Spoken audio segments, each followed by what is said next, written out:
welcome to the first episode of this new podcast, The Abstract. My name is Tyler Finn, and I lead community and growth for SpotDraft. We're a leading contract lifecycle management solution provider. And throughout this series on this podcast, we're going to be speaking with general counsels and chief legal officers, deputy GCs and legal ops professionals about how they've built their careers and where they're headed next. Today, I am so excited for this inaugural episode to be joined by Megan Niedermeyer and Brenda Perez. I've been fortunate to know Megan for a number of years, from her time as general counsel at Gusto and then at Fivetran, and now recently in her new role as chief legal officer at Apollo.io, which is soon to enter hypergrowth, I think, if it follows the path of Megan's prior employers. And Brenda Perez, a new friend who helped build the legal ops team at Coinbase and is now leading legal ops at Apollo.io as well. Thank you both so much for joining us. Over the course of our conversation today, we're going to be talking about a theme that Megan came up with or coined that really resonates with me. We're going to be chatting about the limits and the possible limitlessness of legal and the legal function. Before we get to that, though, I thought we could start by giving each of you a chance to introduce yourselves and a few of the key moments in your careers. Give us that background. Megan, do you want to start and tell us a little bit about some of your prior roles and your current one at Apollo? Sure. First off, Tyler, thank you for having us. The pressure hopefully isn't on. Inaugural episode, the few, the many, the dedicated listeners of The Abstract. Thank you for being here. No, I am joking, but I am excited to get to have this conversation, particularly with Brenda, who is our newly hired legal operations manager, senior legal operations manager here at Apollo. First hire that I made coming into Apollo for the legal team. Really important, critical hire. We can get into it, but a little bit about myself, like pivotal moments in my career. Gosh, went to law school straight from Afghanistan, where I had a career in international development before I became a lawyer. So if that tells you anything about my ability to handle the risky, risk assessments of startups, there's probably something there. Started my career really at Cooley in a private practice, working with some of the most well-known technology companies at the time. Was lucky enough to land my first in-house gig at Gusto, where I very quickly became the head of legal and compliance through a period of hypergrowth. Did the next one kind of the same way. Fivetran, first in-house counsel and general counsel. We had a team of over 30 by the time I left 2 years later. So really excited to be at Apollo.io. Have promised I will not create a 30 or 40 or 45 person legal team here. I'm all into the robots and the automation and the software, so we can get into that later. Awesome. At least not 30 this year, but we'll give you 18 months. Brenda, you've had a really interesting career path as well. Can you tell us a little bit about how you transitioned into legal ops and your experience at Coinbase, and then the past week and a half at Apollo? Right. Thanks, Tyler. Sure. But yes, thanks, Tyler, for having me on this episode, your inaugural episode. And thank you for Megan. I mean, I've only been at Apollo for a week and a half, and she's given me opportunities here, opportunities there. The opportunity to be on this podcast with her I super appreciate. So thank you, Megan, for that. Hopefully And I just joined Apollo last Monday, so I'm a week and a half in. As Megan said, first legal hire. That's amazing for a CLO to have that as a priority for her legal team. And, I'm excited. We've already jumped into a bunch of projects and super looped in and ready to just, rocket ship off with my role here. But going way back, so I started my legal profession as a paralegal. Actually, I was a paralegal secretary. I was there for about 10 years.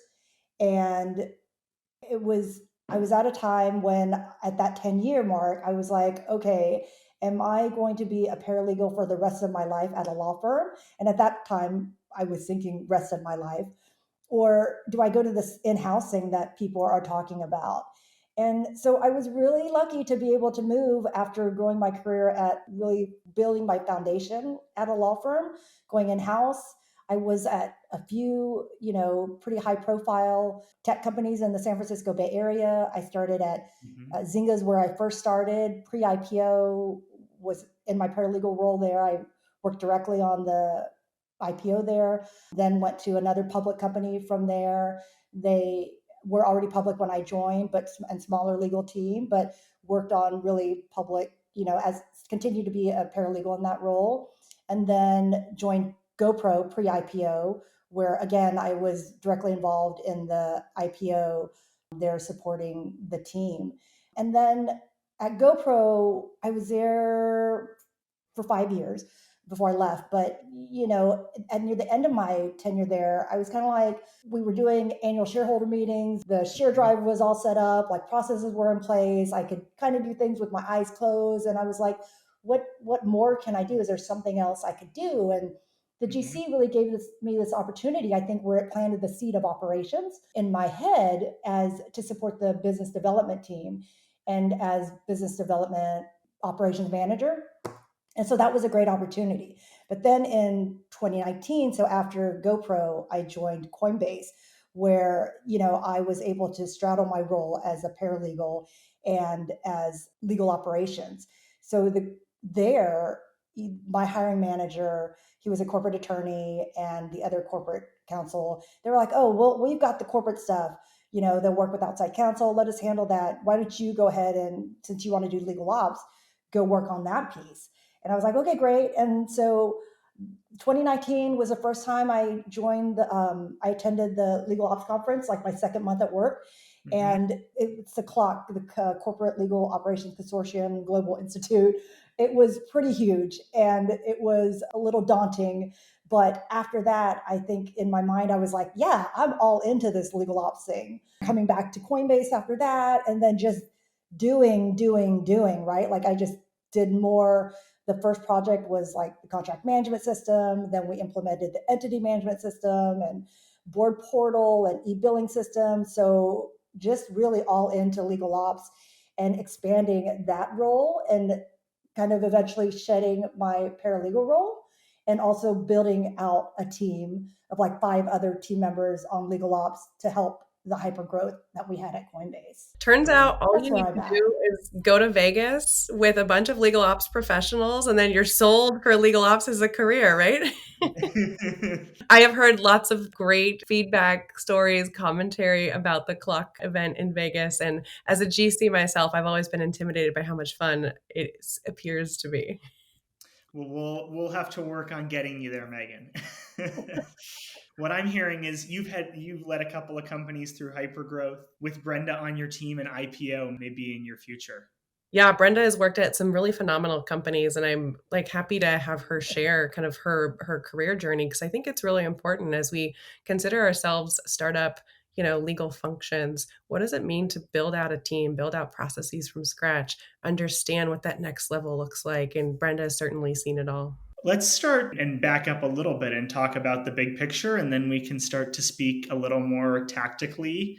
I want to introduce a little bit of what I think of when you sort of coin the term limits and limitlessness of legal. To me, that means that legal can expand and take on operational challenges within the business. Things like human resources or people ops can really provide strategic business advice and be a partner to the business and business functions, because legal sits at the intersection of so much and has a vantage across so much of the business. How do you think of that concept at a high level, Megan? Just some hand motions in the background for those of you just listening. That was just me with some hand motions. One of the things I struggle with as an attorney for high growth companies is that there is so much to do all the time. And the number of things at any one point in time that the legal team could be focused on is really limitless. When you think about just places to add value in a company, one, companies that are growing that fast have a ton of areas where they need value add. Two, legal teams are often kind of a sneaky secret weapon where you've got folks who are a combination of strategic, great communicators, good operationally, and they can sort of plug in a lot of areas, both a risk and an opportunity is that, legal teams could be doing everything, but at the end of the day, if we don't cut back, we are doing nothing effectively. And so I think when I think of the limits and limitless of legal, how do we self-limit ourselves? How do we get feedback from the business to limit ourselves?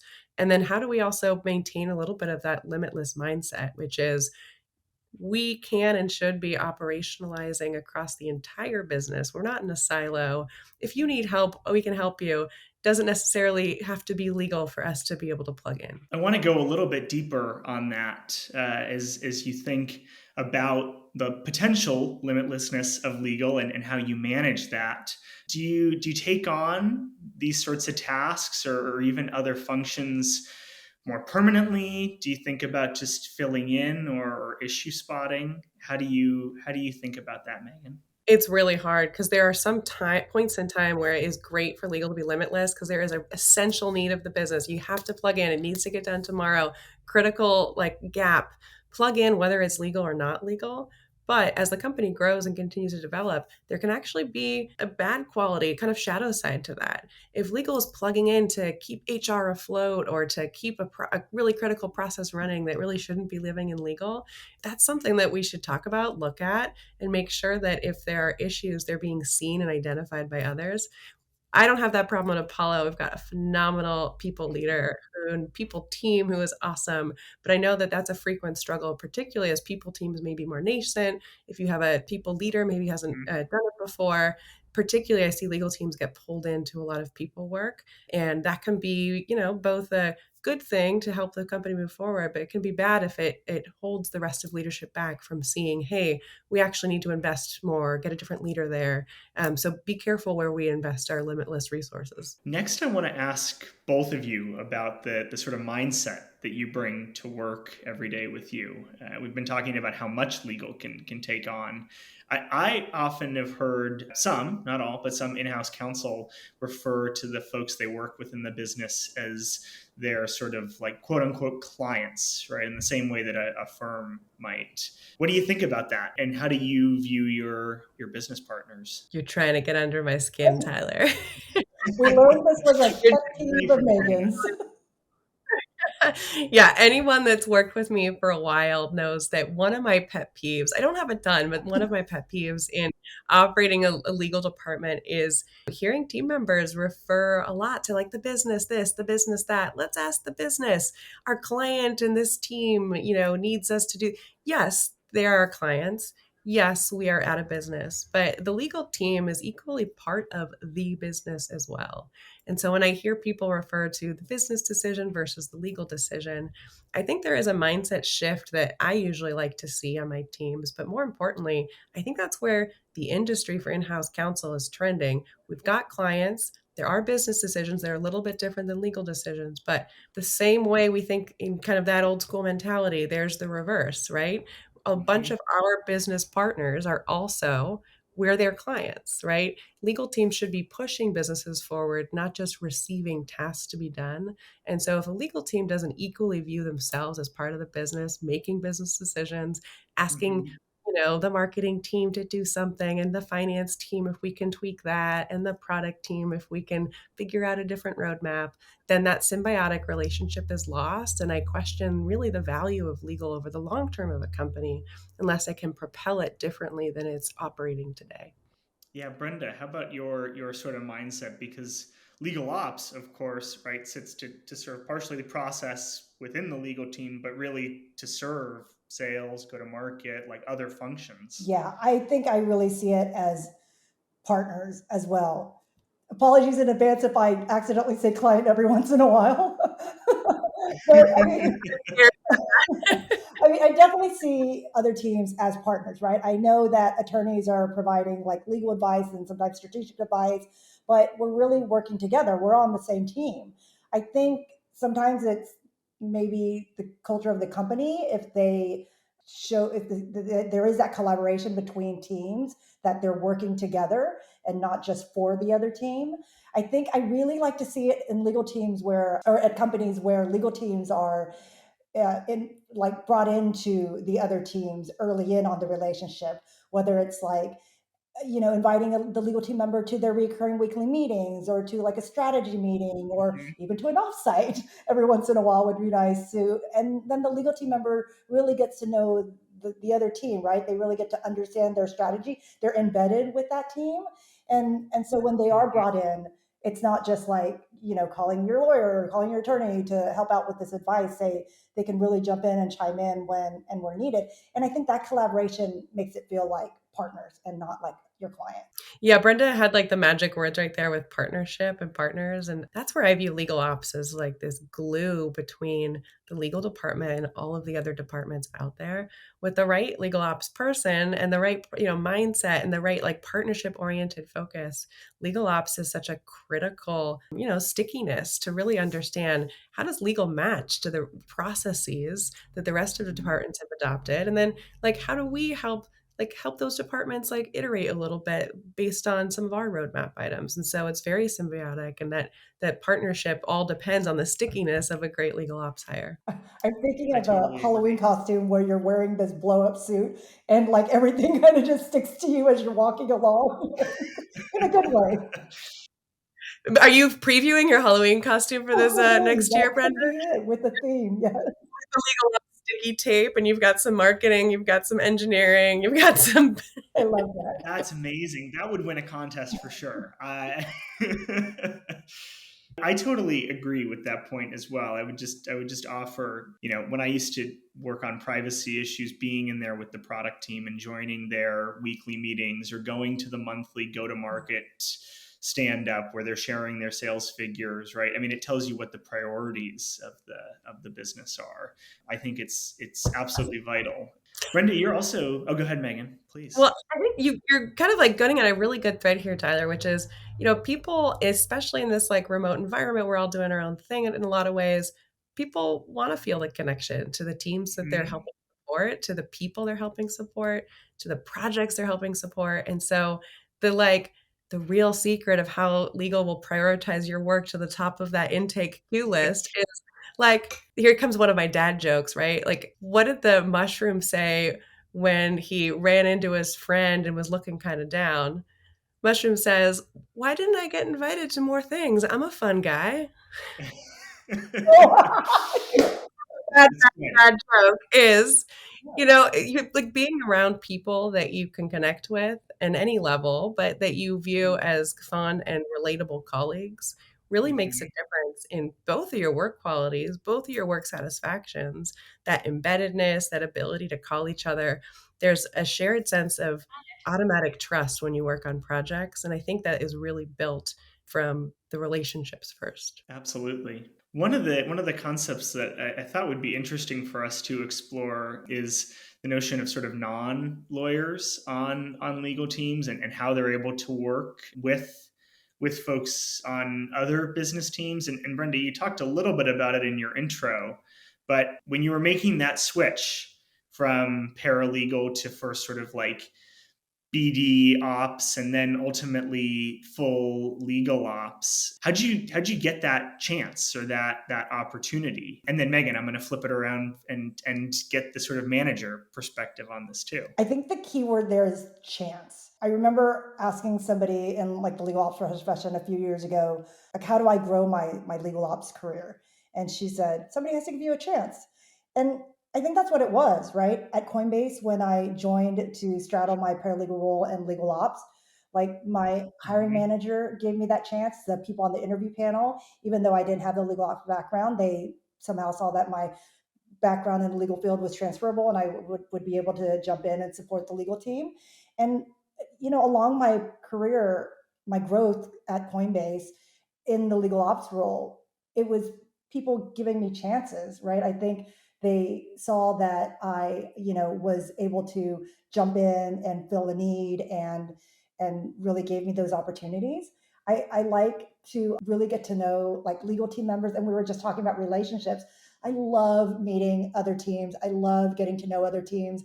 I really like, not only on the business aspect, but right, just to say hello in the beginning, and just to learn about them. Mhm. I think going into those meetings with building those relationship, also along with just kind of being like laser focused on improving efficiencies and helping grow the team, people really saw that, and they just kind of give you more, right? Like when you build those relationships, I think people start to lean on you, they start to look at you, and you get more chances. I mean, you have to show that you can do the job, which, whew, I'm glad I hopefully I showed that at Coinbase and I was able to do what was needed at that time.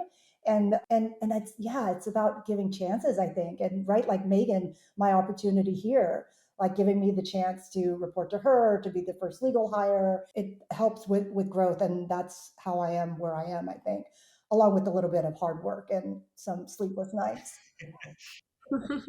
It's interesting, Brenda. I feel like equally you gave me a chance, right? Like you're coming on board to a brand new legal team that's being built out from the ground up. And so that chance goes both ways. And I think as leaders, we often don't think enough about the chances that other people are giving us and the trust they're putting in us. And I think that's just as important as me thinking through, all right, I'm going to give this person on the team a chance to do a stretch project just because it'll be great for them to get the exposure. I said how amazing Megan is. Got this from the podcast. You're very lucky. Megan, who's your next hire, I should say? Ooh. Who's lucky Is it enough you? to join Well, next? you're employed as a professional podcaster now, so I can't take you, Tyler. We do have a couple roles that are going to be coming open, and you know, I love to talk with people who are interested in them. One will be an associate general counsel for product and privacy, and another will be a privacy program manager. And so excited as we get those both posted and up and running to continue building out a team and a culture that represents kind of what Brenda and I have aligned on. That program manager role, it's interesting.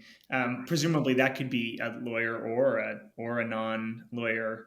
Megan, curious for your view, and then Brenda too, on where you think the role of sort of non-lawyers on legal teams is headed over time. It seems like it's much more common now than it might have once been, because the scope of what legal needs to deal with has so sort of greatly expanded. One of my favorite movies is Jurassic Park. And I would say the role of legal ops, you know, legal ops are the dinosaurs and like the GCs and lawyers of the team. And in some ways, the people just hanging out in the park, like, you know, the legal ops is taking over for all the right reasons and all the right ways. And I wouldn't be surprised as, you know, more companies continue to invest in legal ops, they see the really extreme value that they bring. It's really important to have a mindset that's different than the mindset of attorneys. I think attorneys are excellent in all the things that we were trained to do, that we practiced for many years to do, extremely detail oriented, very communicative, great at verbal and written communication, you know, super analytical. Sometimes those skills don't translate to the rest of your company. And not only do they not translate, they can actively work against us. They can like hide the really big benefits that we're bringing to a company because the skin around how we operate maybe is jostling folks around us. And so I really view the role of non-attorneys as like helping be those translators for what the legal team, what the lawyers are doing, how that works with the business, how each side needs to adjust accordingly to make it a really good symbiotic partnership, like Brenda was mentioning earlier. So coming from a paralegal role, right? I love it when I see a legal ops, when I meet a legal ops professional and I'm like, first time and I go to LinkedIn, and because I'm like on LinkedIn all the time, I type in their name and I scroll through their experience. I'm like, oh my God, she or he had a role as a paralegal, right? And now that person is senior director of legal operations. I was like, woo, big win. But yeah, I think I see a lot of paralegals, right, shifting into a legal ops role. I think because of the growth opportunity and the type of work that's being done, Yeah. it just opens, like for me, it was pretty eye-opening, right? Like I'm doing a lot of this stuff and my skills are super transferable into a legal ops role, and I can do this. And the legal ops community is so like welcoming. There's so many people willing to share their stories, right? There's like podcasts like this Mhm. one, there's articles, there's like the Clock Global Institute coming up in May, right? They Mhm. offer that workshop on fundamentals of legal ops, I think, for people who are starting in the legal profession. So I think seeing all that growth and seeing that community building that growth, and then aligned with CLOs like Megan that have that mentality, right? That they're open to having legal ops professionals come in, or just legal professionals come in to fill roles in addition to the attorney roles.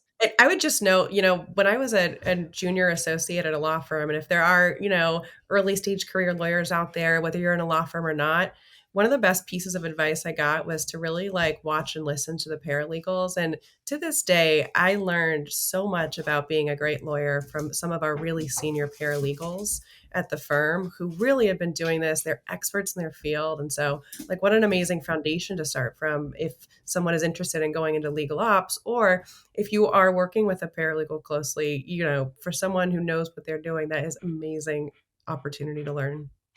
I'm going to throw this question back to you though, Tyler. You are, have been on a sort of adjacent to legal teams in a non-lawyer role. Like, Yeah. how do you view that relationship between the lawyers and non-lawyers? Well, I love it because I think it creates a sort of diversity of views and a diversity of background.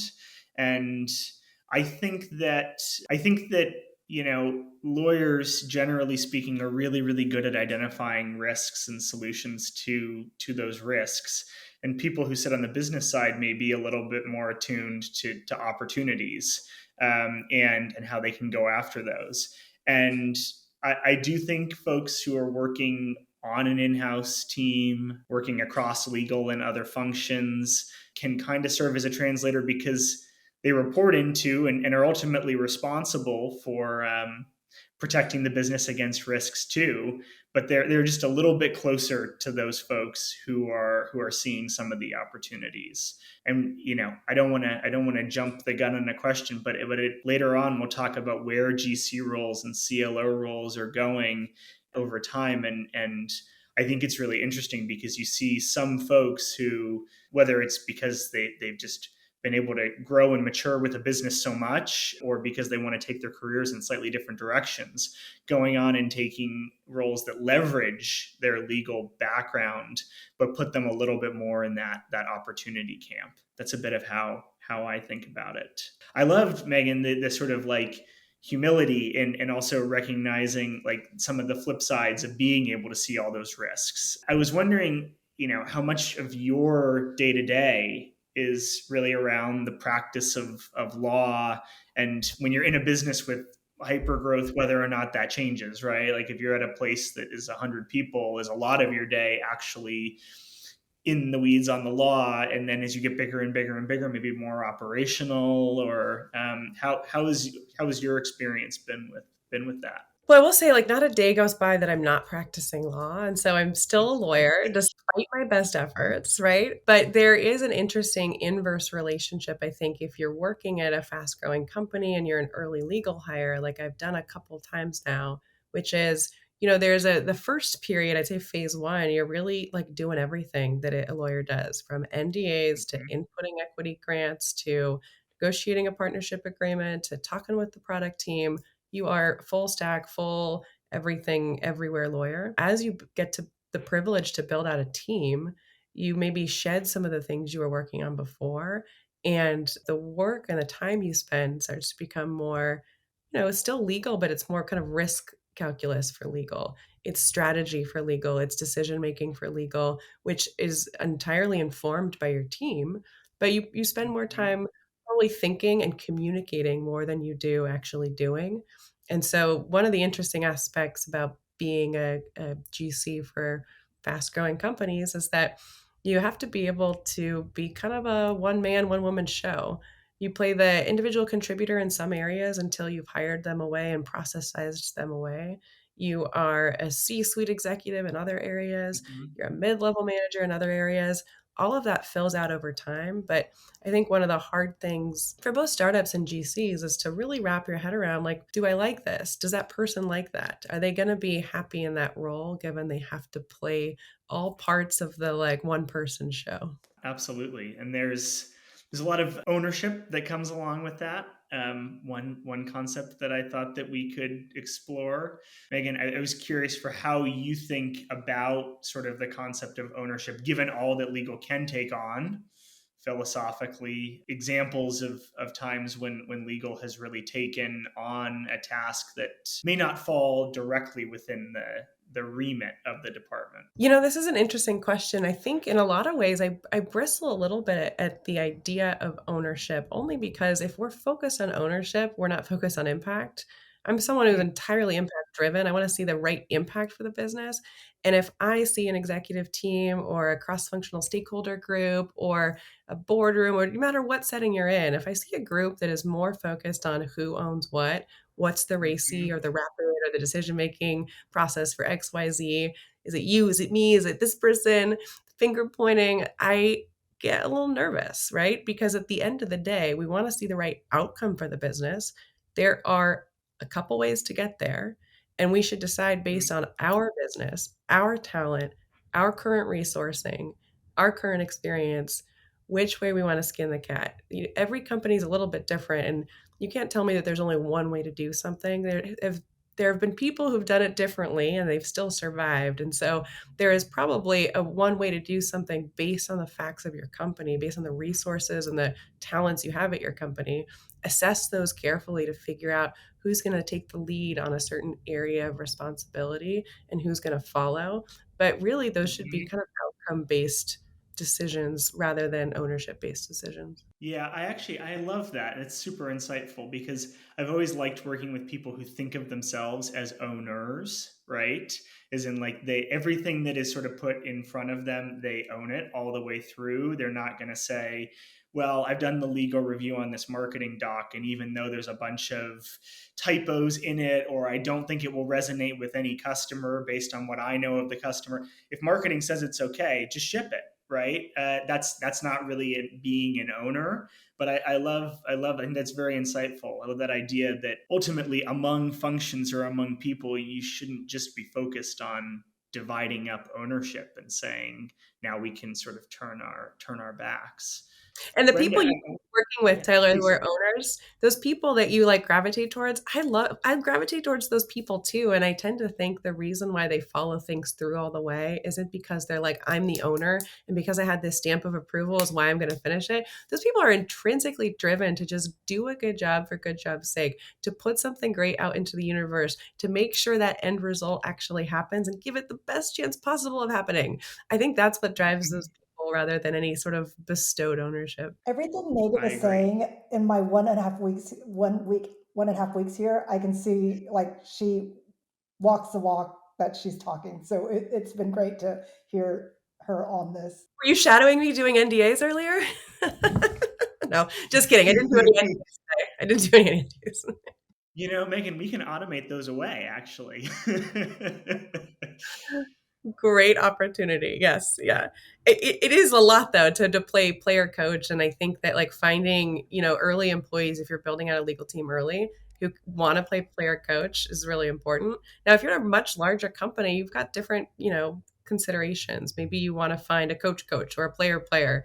But in this kind of like, high growth mode that we're in, that player coach from everyone is really important. Brenda, I want to go deeper with you for a second on this sort of concept of being an owner or ownership, and ask you a little bit about like saying yes to various stakeholders. And I'm actually very curious for how your mindset was when you were a paralegal, and then in a little bit more of an elevated ops role where you're having to work across different functions, how that's changed. And I think ultimately this is really kind of a question about prioritization. Can you say yes all the time anymore? It's really difficult for me not to say yes to everything, right? Because as a paralegal, that's how you learn. You say yes to everything as an in-house paralegal.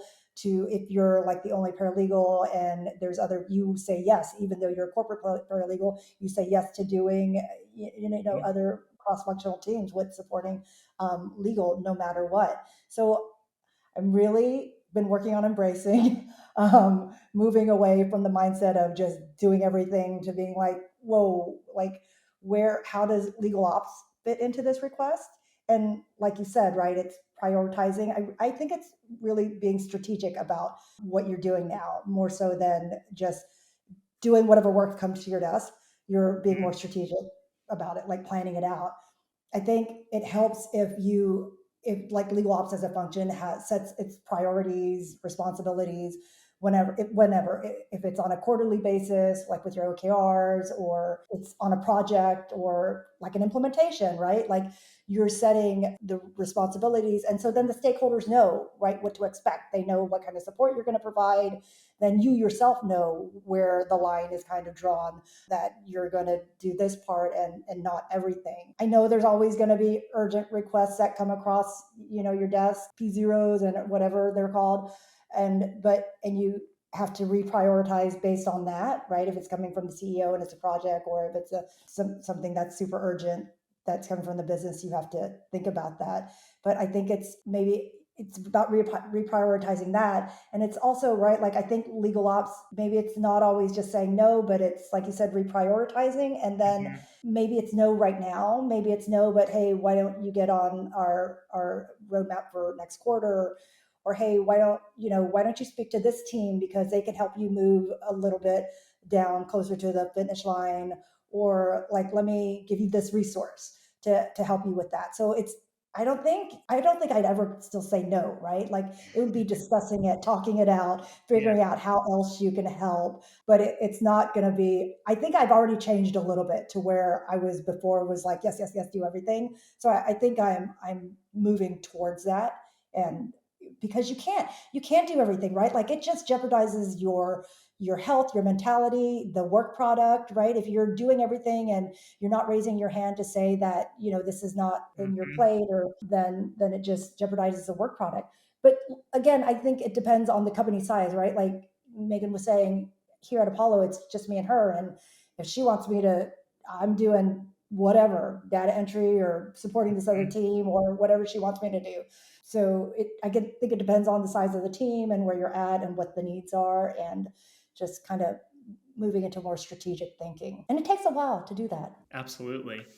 I think it's especially interesting for legal to think about this because there is this history. I've actually never really seen this, but there's this history of legal as being a sort of department that says no a lot. Most of the attorneys that I've worked with all throughout my career have been folks who say, no, but we can do this, or yes, and why don't we do that slightly differently and do it this way? Megan, how do you think about that as you've built teams of 30 plus folks?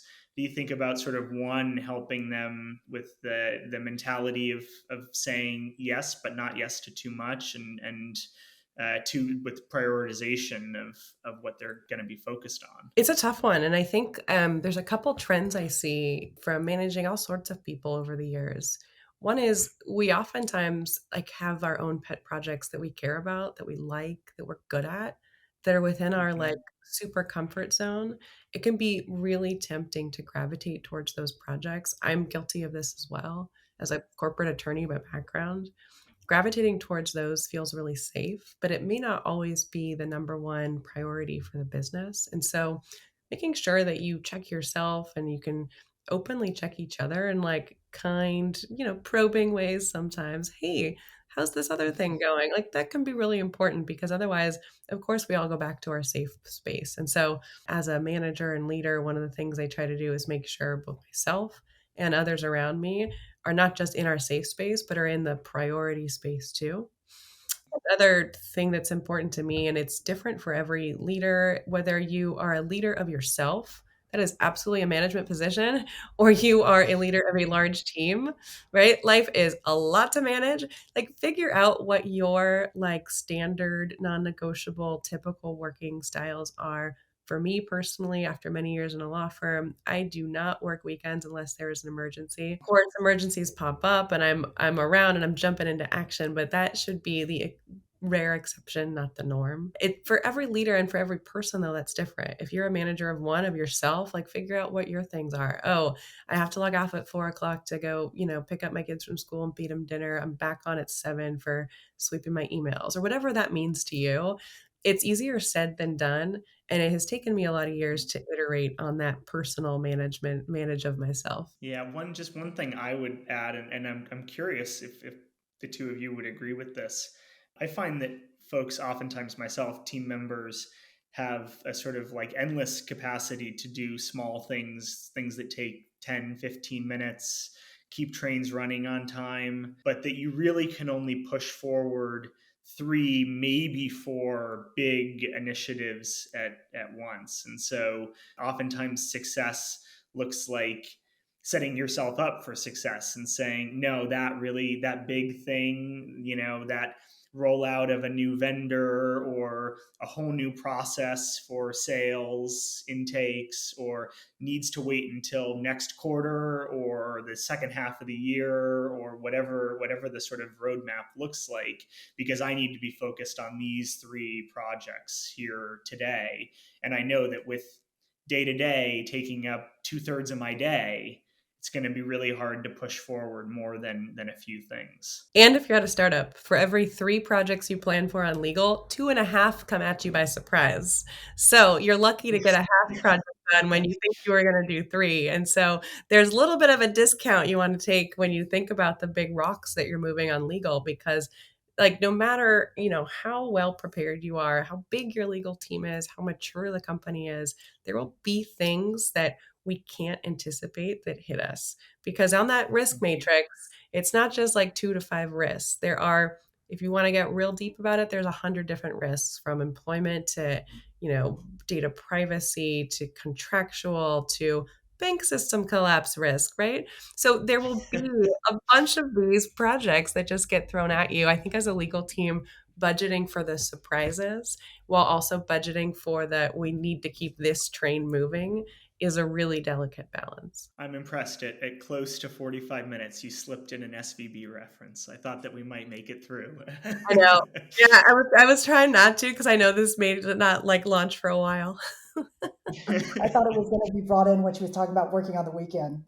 I'm a big proponent of weekends also being for rest and recharging, and then coming back and working hard and being focused during the work week. There's only so many weeks in a row that you can just sort of continually work, I think. Although investment bankers out there may try to prove me wrong. One more round of serious questions, and then maybe a couple of fun ones before we wrap up. Brenda and Megan too, I'm really curious for where you see the legal ops function going over time. Is it going to be more tech implementation? Is it process? Is it always even going to live within legal? I'm just very curious for your sort of high level views on what legal ops means today and what it might mean in the future. I can go first. Please. Yeah. Mine will probably be quick. I mean, I think there's so much growth in the legal ops field that it could go many directions. And sometimes it just depends on the company that you're at and the needs and what's going on with the team, right? I think if you're thinking about people in legal ops, similar to Megan bringing me on as the first legal hire, I've seen so many legal ops roles, manager roles open, and speaking to other GCs and CLOs, and I start to see that out there, that they're kind of doing the same.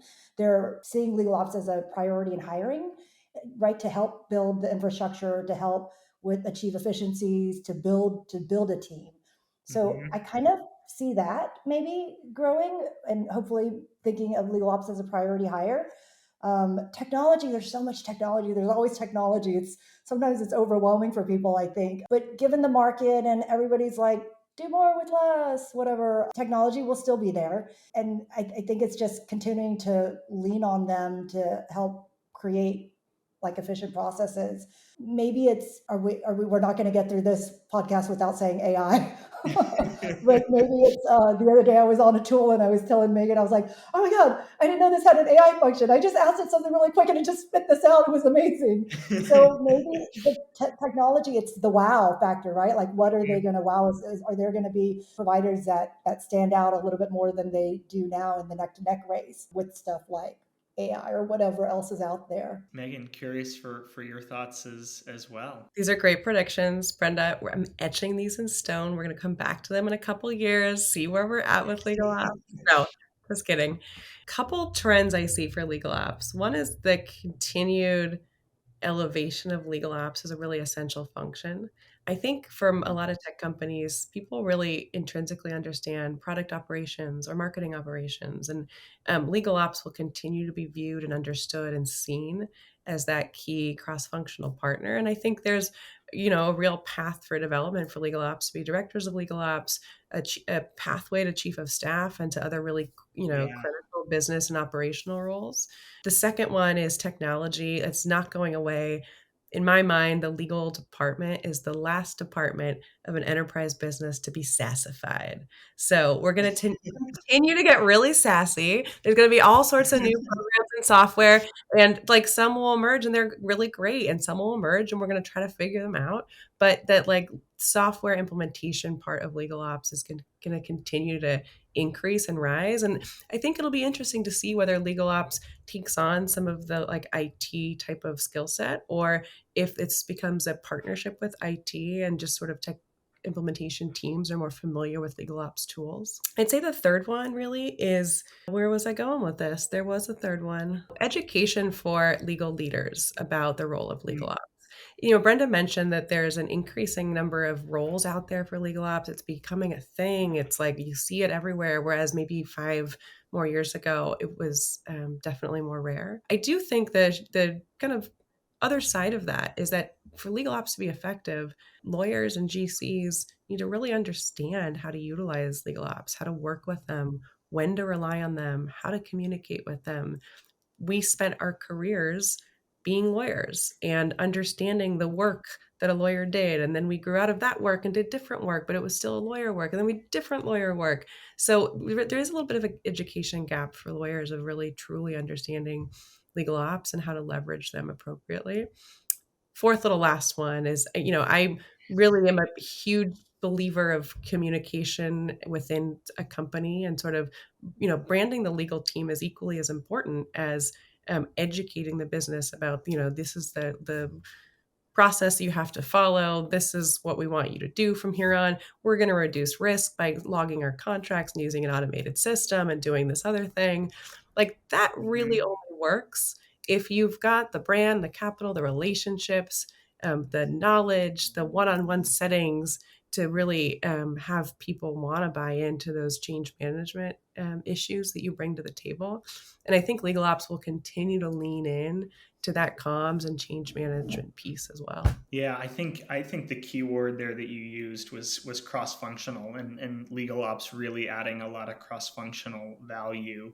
And to bleed a little bit into the sort of last question, which is around how we see the GC or CLO role changing over time or evolving over time. 5 years ago, I would go to Tech GC events, another great organization for general counsels and now DGCs, AGCs too. And I would hear about how they just didn't want to be seen as the department of no, and they wanted to figure out a way to build relationships with other stakeholders. And now I think the conversation is much more a place of how do we become sort of true operators within the business. And maybe the GC role or the CLO role is the pinnacle, and that's what some folks love, but others are thinking about, how do I become a chief strategy officer, or go be a founder myself, or be a GM of a business unit, or even a CFO, pick up some finance skills. And the trend there that I see is that I think teams and leaders are expected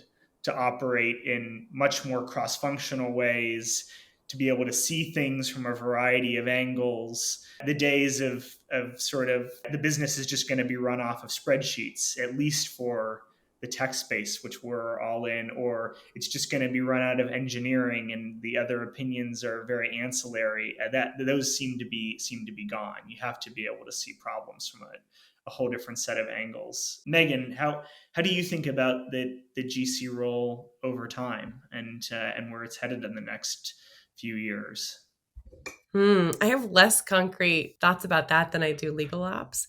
Listen, like the things you mentioned, like being involved in strategy, being involved in finance, being involved in operations. I know lots of GCs and CLOs today who do that, and they have the GC or CLO title.